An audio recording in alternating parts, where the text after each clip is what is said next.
A lot of concern here in this town, Washington, D.C., about cutbacks in military and defense spending. Since the military is, along with entitlement programs, the biggest places that tax money is spent, it's a natural target for those who want to cut back on government spending, and that's all well and good.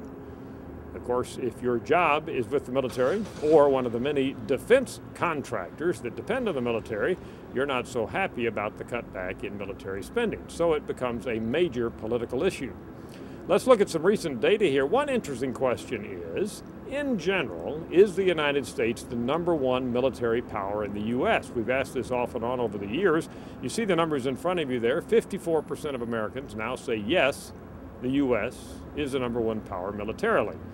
Now, in context, we can look at this and see, well, that's down a little from 07, that is the year 2007 and 2010, when slightly more Americans said the U.S. is #1.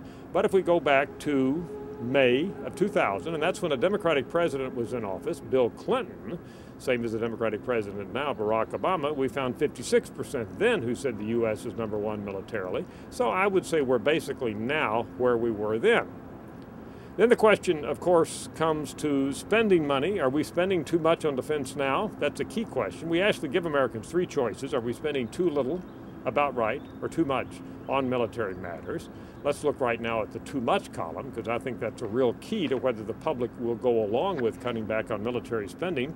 The number right now, 41% of Americans say that the U.S. is spending too much in the military, 32% say about right, and then 24% say too little. Now that 41%, well, that's neither the lowest nor the highest that we have seen in Gallup poll history. There were a couple of times when we had as few as 15% of Americans who said that we were spending too much. In other words, Americans wanted to spend more.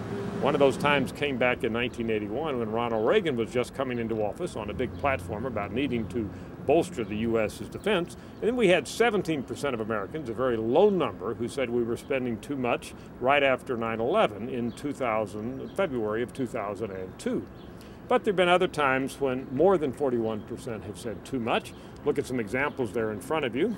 In the Bush administration, say in 2007, 44% of Americans said we were spending too much.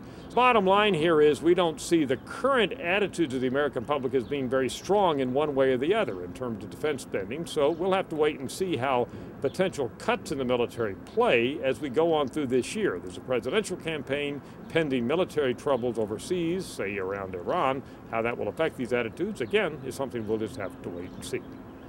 I'm Dr. Frank Newport, Gallup Editor-in-Chief.